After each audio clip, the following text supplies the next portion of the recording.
ഇവനെ പെട്ടെന്ന് റോഡിൽ കിടത്തി കഴിഞ്ഞപ്പോഴത്തേനും വായിക്കൂടെ ബ്ലഡൊക്കെ ഒന്ന് വന്ന് പിന്നെ റോഡിൽ കിടന്ന് പിടയ്ക്കുമായിരുന്നു. പിന്നെ അതോടുകൂടി ബോധം നല്ലപോലെ മറഞ്ഞു.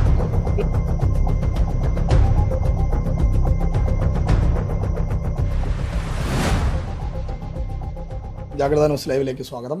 നമ്മളെല്ലാവരും കഴിഞ്ഞ ദിവസം ചർച്ച ചെയ്തൊരു വാർത്തയാണ്.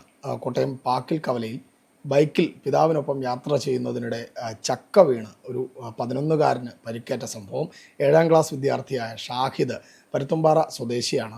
കുട്ടിക്കാണ് പരിക്കേറ്റത്. കഴിഞ്ഞ ദിവസം പിതാവിനൊപ്പം ബൈക്കിൽ യാത്ര ചെയ്യുന്നതിനിടെയാണ് റോഡരികിലെ പ്ലാവിൽ നിന്നും കുട്ടിയുടെ ദേഹത്തേക്ക് ചക്ക വീണത്. കുട്ടി അതിന് 2 ദിവസത്തോളമായി ആശുപത്രിയിൽ ചികിത്സയിലായിരുന്നു. ഇന്നിപ്പോൾ ആശുപത്രിയിൽ നിന്നും വീട്ടിലെത്തിയിട്ടുണ്ട്. ഈ ഷാഹിദ് ഇപ്പോൾ നമ്മളോടൊപ്പം ചേരുകയാണ്. എന്താണ് സംഭവിച്ചത് എന്നടക്കമുള്ള കാര്യങ്ങൾ ഷാഹിദ് നമ്മളോട് വ്യക്തമാക്കും. ഈ ഒരു വിഷയത്തിലുള്ള എങ്ങനെയാണ് പരിക്കുകൾ എങ്ങനെയാണെന്ന് അടക്കമുള്ള കാര്യങ്ങൾ നമുക്ക് ഷാഹിദിനോട് ചോദിച്ചറിയാം. മോനെ, എന്നാ പറ്റിയത് ശരിക്കും കഴിഞ്ഞ ദിവസം?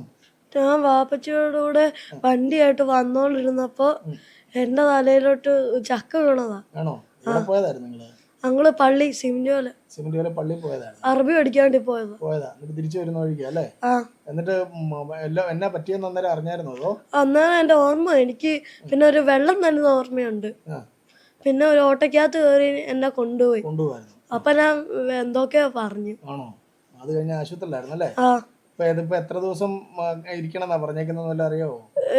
ഒരു 1.5 മാസം. 1.5 മാസത്തേക്ക്. ഈ കഴുത്തിന് പൊട്ടലുണ്ടല്ലേ? പൊട്ടല് വയറ്റി വേന. മോനെ ഏത് സ്കൂളിലാണ് പഠിക്കുന്നത്? സാധനം ഇവിടെ പരുത്തുംപാറ സാധന സ്കൂൾ. ഷാഹിദിന്റെ അമ്മ നസിയാണ് ഇപ്പോൾ നമ്മളോടൊപ്പം ചേരുന്നത്. ചേച്ചി, ഇത് എന്താ ഈ കുട്ടിക്ക് എങ്ങനെയാണ് പരിക്ക് പറ്റിയെന്നൊക്കെ അറിഞ്ഞായിരുന്നല്ലോ? എന്താ? അറിഞ്ഞായിരുന്നു. ഒരു 12:45 കഴിഞ്ഞ സമയം. അപ്പം ഇവന് മദ്രസയിൽ അറബി പഠിക്കാൻ പോകുന്നുണ്ട് സിമെന്റ് കല. അവിടുന്ന് തിരിച്ച് അച്ഛൻ്റെ കൂടെ വന്ന വഴിയാണ് അത് സംഭവിച്ചത്. ശനിയാഴ്ച ഉച്ചയോടുകൂടി യാത്ര ചെയ്തോണ്ടിരിക്കലെ തന്നെയാണ് നല്ല ഹൈറ്റിൽ നിന്ന് വന്ന് ചക്ക തലയെ വന്ന് വീഴുന്നത്. പിന്നെ പെട്ടെന്ന് വണ്ടി ഇരിക്കുന്നത് ഇവന്റെ ബോധം അങ്ങ് പോയി.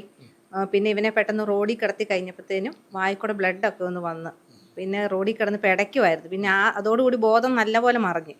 പിന്നെ പെട്ടെന്ന് ഒരു വണ്ടി കയറ്റി കൊണ്ടുപോയി പോയ വഴിക്ക് വെള്ളമൊക്കെ തളിച്ചൊക്കെ കഴിഞ്ഞിട്ട് ബോധം വന്നപ്പോൾ സമനില തെറ്റിയ പോലെ പിന്നെ സംസാരിക്കാൻ തുടങ്ങിയത്. പിന്നെ നേരെ ജില്ലാ ആശുപത്രിയിലോട്ട് കൊണ്ടുപോയി. അവരവിടെ പറ്റത്തില്ല എന്ന് പറഞ്ഞ് അപ്പം തന്നെ മെഡിക്കൽ കോളേജിലോട്ട് കൊണ്ടുപോയി. അവിടെ ചെന്നപ്പം അവർ പറഞ്ഞു പിള്ളേരുടെ ഒരു ഇതിലാകുമ്പോൾ ESA കൊണ്ട് കാണിക്കാൻ പറഞ്ഞു. അവിടെ ചെന്ന് കഴിഞ്ഞപ്പോൾ ദേഹത്തൊക്കെ പെയിൻ ആയതുകൊണ്ട് പെട്ടെന്ന് അവർ ഡോക്ടർ വന്നൊരു ഇഞ്ചക്ഷനും എടുത്തിട്ട് ബെൽറ്റ് കഴുത്തേൽ ഇട്ടു.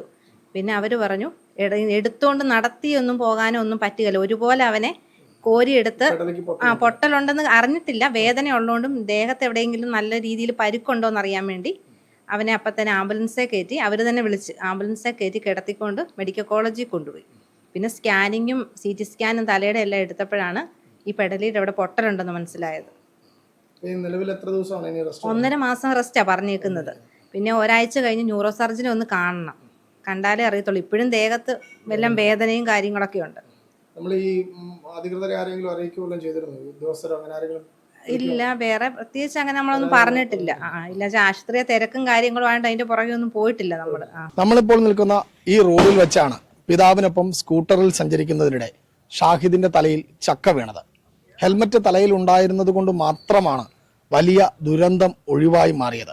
ഈ നിൽക്കുന്ന പ്ലാവും മരങ്ങളും വെട്ടിമാറ്റണമെന്ന് ആവശ്യപ്പെട്ടുകൊണ്ട് നഗരസഭാ കൗൺസിലർ ബിജു എസ് കുമാർ നേരത്തെ തന്നെ ഏതാണ്ട് 2 ആഴ്ച മുൻപ് തന്നെ പൊതുമരാമത്ത് വകുപ്പിന് കത്ത് അടക്കം നൽകിയിരുന്നതാണ്.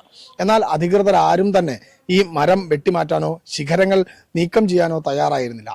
ഇതേ തുടർന്നാണ് ഇത്തരമൊരു അപകടം സംഭവിച്ചത് എന്നാണ് വ്യക്തമാകുന്നത്. കോട്ടയം പാക്കിൽ നിന്നും ടീം ജാഗ്രത.